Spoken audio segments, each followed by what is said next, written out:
I'd like to call to order the Oklahoma City Board of Adjustment meeting for February the 18th, 2016. The first order of business is to receive the minutes of the February 4th, 2016 meeting. So moved. Second. I have a motion and a second. Register your vote. Minutes are approved.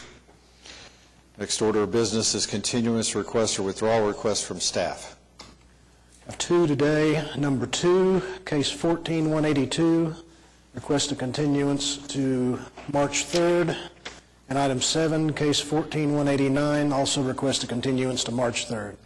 Is anybody present regarding those two cases?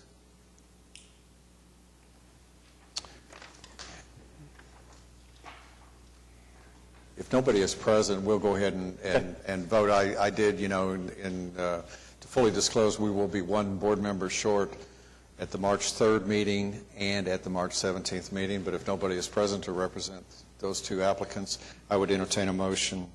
I'll make a motion to continue case number 14182 to March the 3rd. May I hear a second? Motion and a second. Register your vote. That case is continued to March the 3rd. I'll make a motion to continue case number 14189 to March the 3rd. Second. A motion and a second. Register your vote. That case is continued.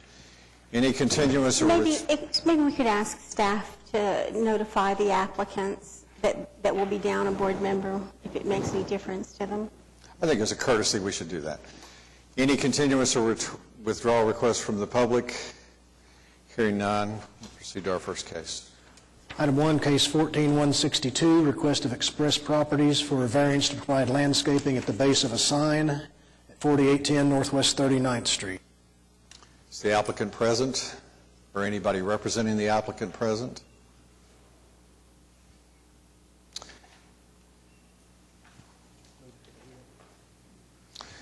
Since there's nobody present, staff is recommending that we move this agenda item to the end of the today's. I had a question about this. I mean, has there been any, I think we've been pretty clear with them that they need to submit an alternate plan, have they? I've not heard from them. I'm tempted to move for denial.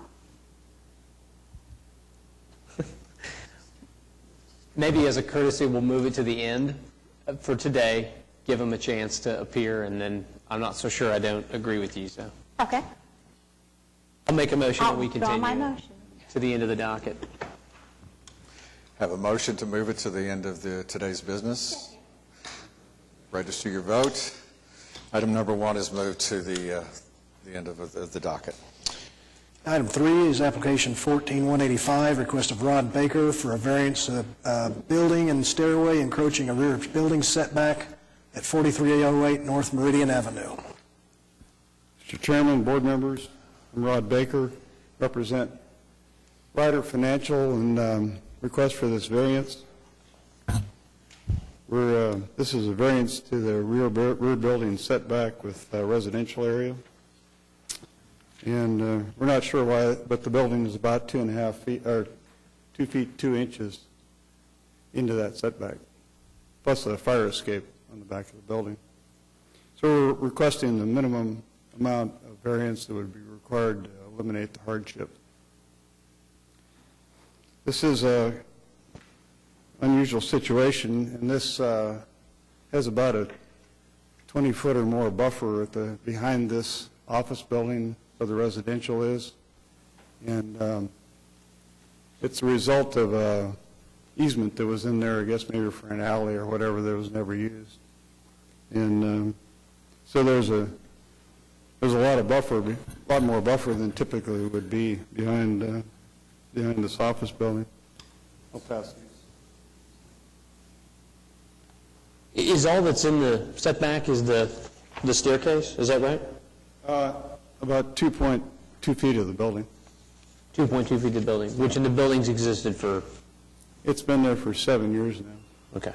It may have been a staking error or something like that. Okay. There's a 15-foot building easement. There's no encroachment on any utility easements or anything else there. You'll see from the pictures we've got a nice site-proof fence back there. Plus, there's a lot of evergreen. I haven't looked up exactly what's required back there, but somehow there was an old agreement, I guess, that this be a landscape buffer this 20 feet in here, which is not on her property, but is actually on the properties in between, I guess. Is there anyone here to speak in opposition to this? Nobody signed up. I mean, it's an existing structure. What's impeding the easement of the setback is really a staircase. I mean, there is a small portion of the building, but the staircase is for the second floor, right? It's a fire escape is all it is. Yeah, I mean, unless there's some objection from anybody, I'll make a motion for approval. Second. We have a motion and a second to approve.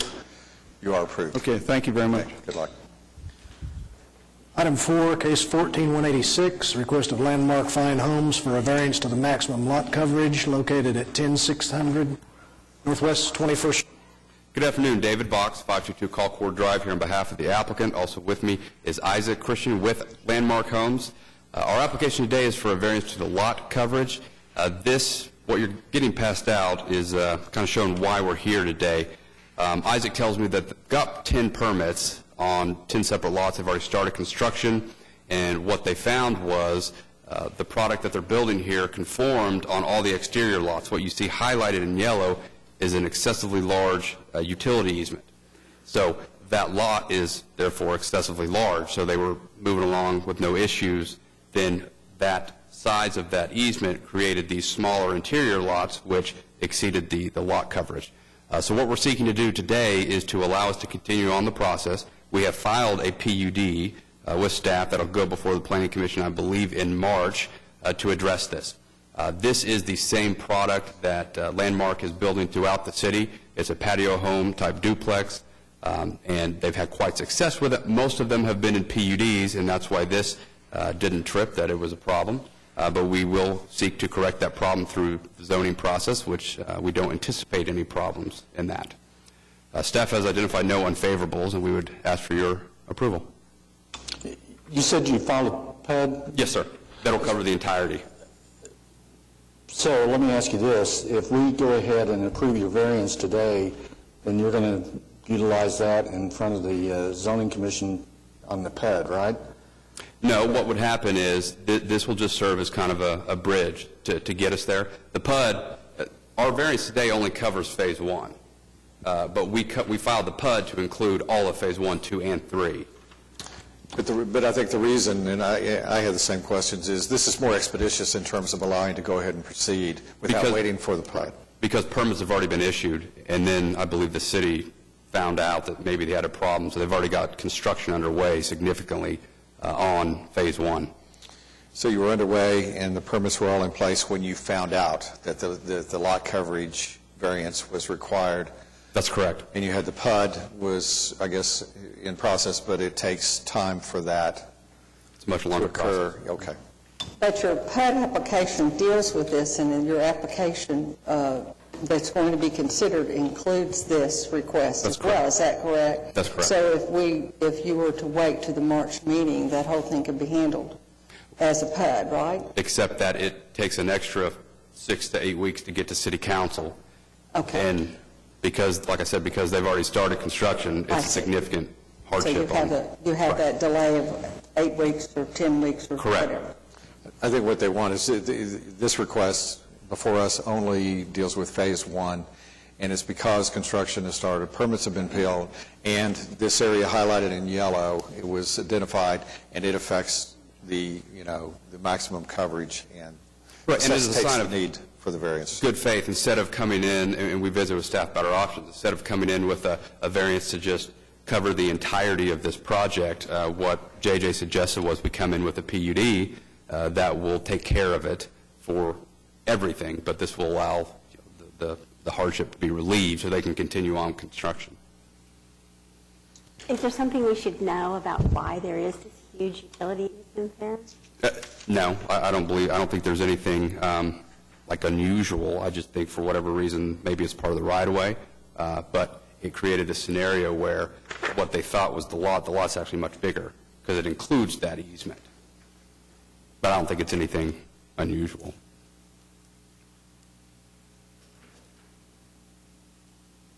I'd move approval. Second. Have a motion and a second to approve the application. Register your votes. Thank you. Approved. Item 5, case 14-187, request of Tabor Built Homes for a variance to move a home encroaching a front building setback at 3317 Austrian Pine Lane.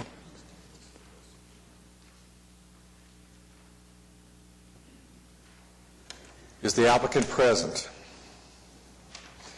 Come on up. Hold that microphone down so we can hear you, and give us your name and address for the record, and then tell us about your application. My name is Kim, and our address is that address or the address of the company? Your address. 305 West Memorial. Okay. Tell us about your application today. Well, what happened was we started construction, and then we realized that we built over the property line, and instead of us ripping up the foundation, we're just asking permission to continue the construction. In the paperwork that you were given before this meeting, there are statutory standards shown. And one of the comments from staff is that you have neglected to address those. Do you have that paperwork in front of you? I have a letter from one of the guys at work. The statutory standards are, the application of the ordinance to a particular piece of property would create an unnecessary hardship, that such conditions are peculiar to that particular piece of property, and that relief, if granted, would not cause substantial detriment to the public good. Is this just the survey or the placement? The concrete people were off, and they just built it wrong. But our superintendents realized it before we finished construction, so we stopped construction and brought it to you guys' attention. Okay. And subsequent to the staff reports going out, the applicant emailed their justification. Okay. Okay. Pardon me. Any discussion or questions for the applicant? Well, this is, one of those cases we see periodically where just the orientation of the building on a lot that sits on a cul-de-sac creates these little opportunities for error. It doesn't seem to me that the encroachment is significant, really, and that its placement with respect to buildings on the lots on either side of it is not going to be, affected by the grant of a variance. Because the foundation is existing, of course, it would be, shall we say, extremely inconvenient to relocate. I don't have a problem with this. And I'd move approval. Second. We have a motion and a second to approve. You are approved. Thank Good you. luck. Item 6, case 14-188, request of Sam Gresham for a variance to the parking surface construction standards at 4242 North Meridian Avenue. My name is Sam Gresham, 400 Northwest 23rd. I'm here to represent the owner who's with me today, Pat Martindale, for 4242 North Meridian. Our request is the use of grass paving. It's a form of paving that has a capacity to support 59,600 pounds per square foot. The paving itself is an effort to try to preserve trees on the site. We have trees, but I think I included some of that in your packet. But the neighbor also suffers from, the neighbor to this property to the south, which is on your screen there, has runoff problems from this property. We have detention on the property, but despite that, historically, even the undeveloped property had a runoff problem onto the storage units that are directly south of this property. The trees are a big concern. If you look at the illustration that's up on your screen now, the building is twisted around, and that's all an effort on the owner's part to try to avoid taking out trees on that property. So when it came time to pave the parking lot, the idea of grasscrete provides water to the root systems and preserves the trees.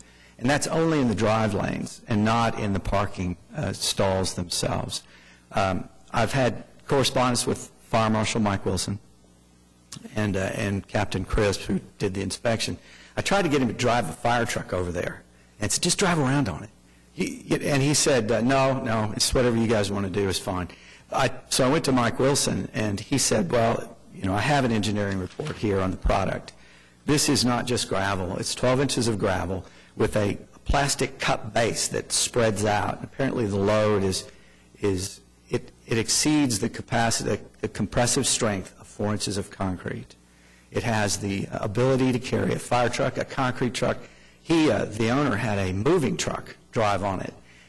He didn't take a picture. I wish he had. I mean, it was enormous.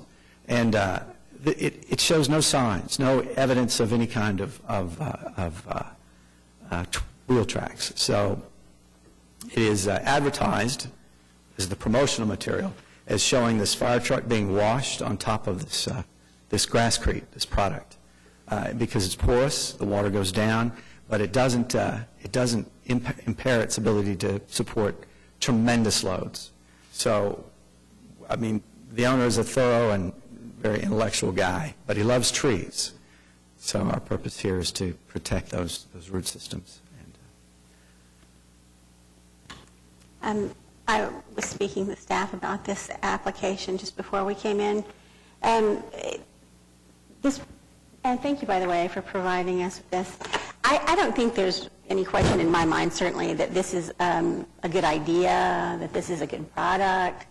I became familiar with these kinds of permeable surfaces for parking, probably 25, 30 years ago, when we were looking at some alternative to provide access to a well site over in the Health Sciences Center, and didn't want to, pave it and do all that.